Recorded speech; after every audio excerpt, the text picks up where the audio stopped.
brutality. Alright, there's a difference. There's a difference.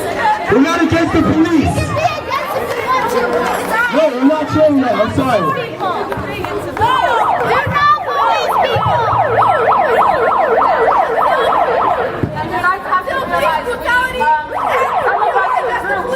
With the police today. Hey guys. We had a really great conversation with the police.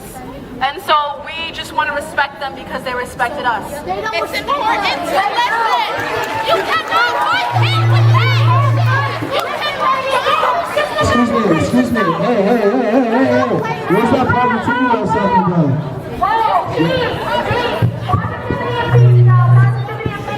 You can't fight hate with hate. Look where we got. We got Trayvon Martin, Tamir Rice, Emmett Till. When you fight hate with hate, you get more hate. You get more hurt. You get more hurt. No, we got shot by the Stop. Why are you doing this? Stop. That's it. Yo. Say a word then. Stop. If you don't feel like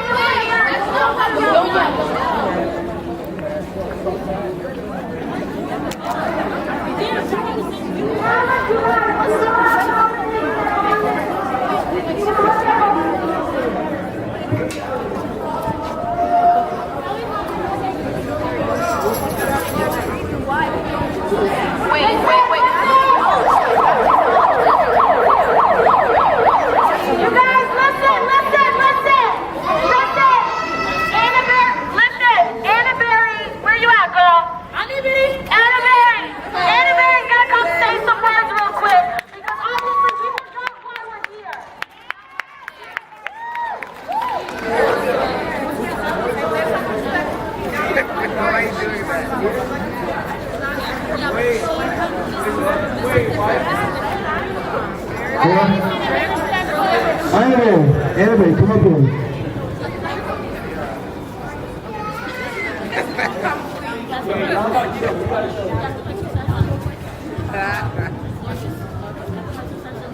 Alright guys, my name is Anna Berry, and obviously like this event right now is like kind of turning, and I just want you guys to remember that we're here to remember people who have died. I'm not saying, I stand here as a black female, and I understand us black people were targeted, but I'm not in that mindset. I'm in the mindset that people are dying. We need to come together and unify as people, as a human race, not as black people, not as white people, not as Latino, not as Asian. We're coming together as people. We're coming together as people to unify one people, not as so many different people. I understand your anger, and I share that with you. I have 3 older brothers, and I'm scared every single day that one of them might get shot. I understand, but I'm not looking at that anymore. What I'm looking at is the fact that people are dying, and it's so not right. We need to come together and unify as one. And we need to fight the system together. I understand you guys, I'm all about dismantling the system that was built for certain type of people. I'm all about that. But you have to realize the people I am all about dismantling the system that wasn't made for us. But you have to realize this is for allies, black people, all the people that are here to support and here to honor the lives that were lost. And it's about the lives that were lost. We can have other dialogues when we go back to Monument Square and further talk about this. But right now, this time is for honoring the lives and hearing people speak their truth, okay? That could be separate from praising the police. They're 2 different. We're not praising the police. Right now, we're gonna have a speech performed by Tia. Thank you. Yeah, Tia! Tia, be strong. Come down. Come down. You have to come behind me. No, you have to stay behind the mic or you're going to give me back.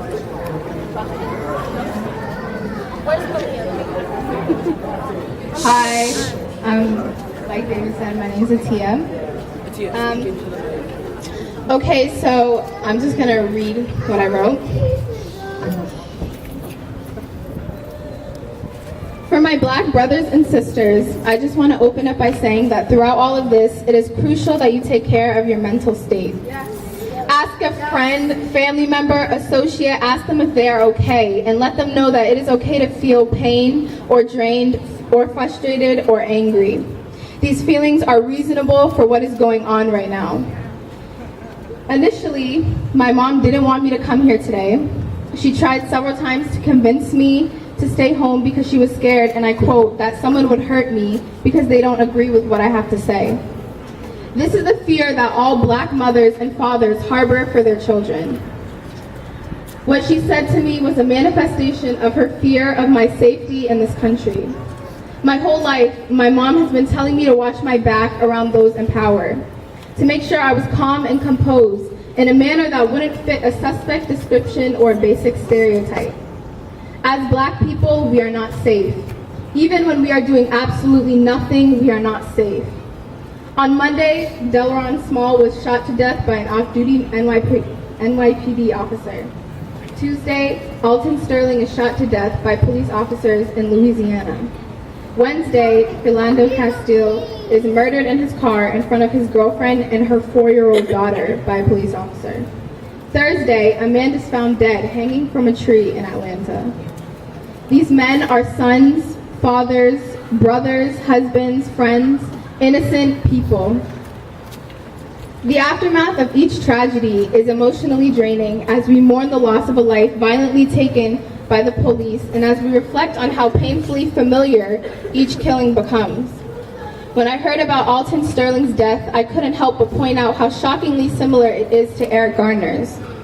Both Sterling and Garner were Black men who were manhandled by police outside of a convenience store and whose last moments were captured on camera. Alton Sterling posed no threat standing there. He posed no threat laying on the ground. Officers chose to kill him. They had many options to subdue him, but they chose to kill him. In Philando Castile's case, the officer saw an opportunity. He saw a Black male and an opportunity to use deadly force. Philando Castile's mom would tell him how to act around police, and that did not stop him from getting killed. We don't need more advice on how to behave. We need them to stop killing us. Okay. So real quick, let me spit some facts to put this into perspective. Since January, there have been 559 police killings in America. Alton Sterling was number 558, and Philando Castile was number 559. Cops have been killing 3 people approximately every day since 2016. Mind you, we're only in July. The most heartbreaking part about these killings is that most of them don't lead to a conviction. As we've seen time and time again, police officers are often not held accountable for the killings they commit. Of 4,054 people killed by police since 2013, only 6 cases have led to a conviction of officers involved. We will see the history of these victims be used against them in heinous attempts to vilify them and justify his death, as if his life didn't matter because of his less than perfect past. As if previous wrongdoings justify him being killed. They don't. Black death at the hands of state power is not new. It has been going on for centuries. Authorities' power to take people's lives is incredibly unchecked.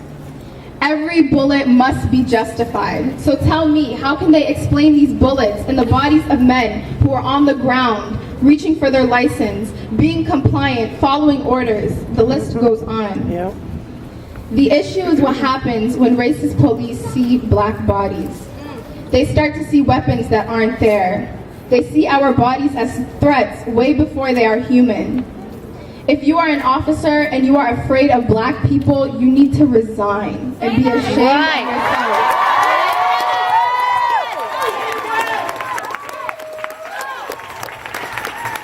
However, this is much deeper than one police officer. This is a monstrous system of institutionalized racism, corruption, and standardized whiteness.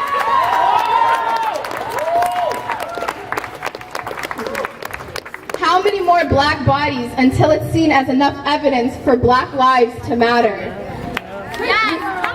We refuse to let the slain names on a list become just names. We must remember each individual's legacy in order to demand that Black lives do matter. We will not ignore the horrific mistreatment of another Black life. And if you are gathered here today with the intention of leaving here without challenging any kind of authority or doing absolutely nothing, then reconsider your purpose of being here. One of my favorite quotes is, if you are neutral in situations of injustice, you have chosen the side of the oppressor.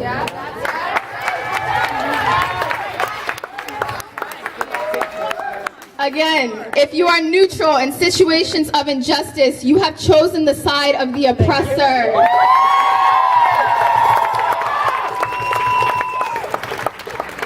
White people cannot talk and think through whiteness and structures of white supremacy. They must be willing to do what the people most affected and marginalized by a situation tell them to do. They need to figure out ways to kill whiteness and let it die as a social structure and as an identity in which you organize your anti-racist work.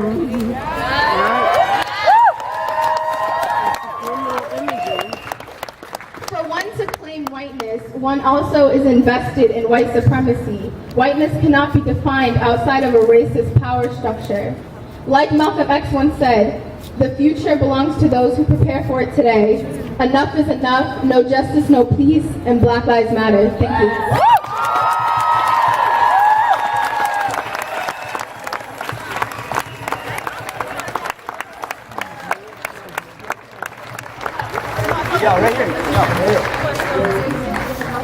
Thank you, Atia. Now we're going to have some spoken word by Nazwa.